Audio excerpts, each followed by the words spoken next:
அஸ்ஸலாமு அலைக்கும் வரஹ்மத்துல்லாஹி வபரகாத்துஹு.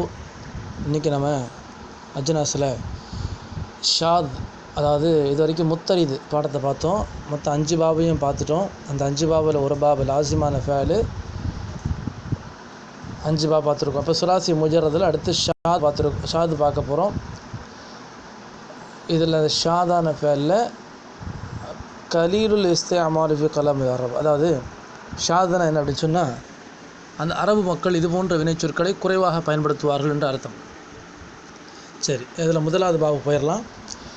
ஃபஇல யஃப்இலு வஸன், அதாவதுட்டு ஐன் கலிமாவில் ஃபா கலிமா, ஐன் கலிமா, லாம் கலிமா இருக்குது இல்லையா, அதில் ஐன் கலிமாவில் கசர் வந்திருக்கும் மாதியில், அதே போல் முதாரில் ஐன் கலிமாவுக்கும் கசர் வந்திருக்கும். ஃபஇல யஃப்இலு வஸன்.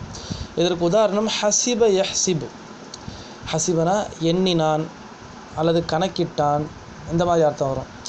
என்றதுன்னா கையால் என்றதில்லை, பணத்தை என்றதில்லை, நினைவால், உள்ளத்தால் எண்ணுவது அல்லது நினைவால் எண்ணுவது, இந்த மாதிரி என்றது இருக்கு இல்லையா, அதுதான் என்றது.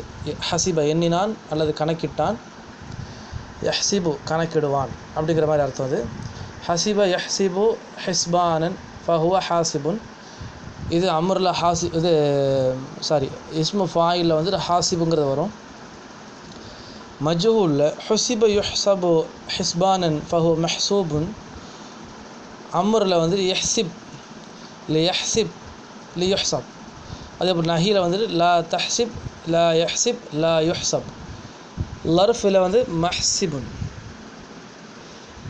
மஹ்சிபானி மஹாசிப். ஆலத்தில் மிஹ்சபுன் மிஹ்சபானி மஹாசிபு, மிஹ்சபத்துன் மிஹ்சபத்தானி மஹாசிபு, மிஹ்சாபுன் மிஹ்சபானி மிஹ்சாபானி மஹாசிபு. இஸ்மு தஃதீல் முதக்கரில் என்ன வரும்? அஹ்சபு அஹ்சபானி அஹ்சபூன வ அஹாசிபு. அதே போல் இஸ்மு தஃதீல் முஅன்னஸ் வந்துட்டு ஹுஸ்பா, அதிகமாக கணக்கிடப்பட்டது. அப்போ அது பெண் பாலுக்கு. மேலே அஹ்சபுன்னா அதிகமாக கணக்கிடப்பட்டது, அதிகமாக கணக்கு செய்யப்பட்டதுங்கிறது என்னது?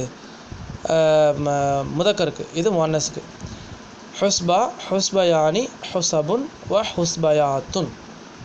இப்போ இதெல்லாம் வந்துட்டு என்னது? இது போன்ற வசன்களெல்லாம் ஷாதான வசன்கள். ஷாதில் முதலாவது பாப் இது. ஹைர் இன்ஷா அல்லாஹ். இந்த வசனுடைய வினைச்சொல் வடிவங்கள் நான் மறுபடியும் திருப்பி சொல்கிறேன்.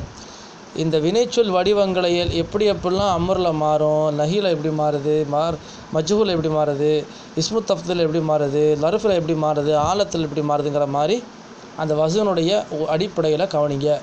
அர்த்தம் அவசியம் இல்லை. இப்போது இன்ஷா அல்லாஹ் இந்த வடிவங்கள் அந்த எழுத்தையும் உருவத்தையும் மாறக்கூடிய வடிவங்களை மட்டும் நல்லா கவனிங்க. அதை நல்லா மனசில் பதிக்க வச்சுக்கோங்க. இன்ஷா அல்லாஹ். அல்லாஹ் ஹைராகட்டும். அஸ்ஸலாமு அலைக்கும் வரஹ்மத்துல்லாஹி வபரகாத்துஹு.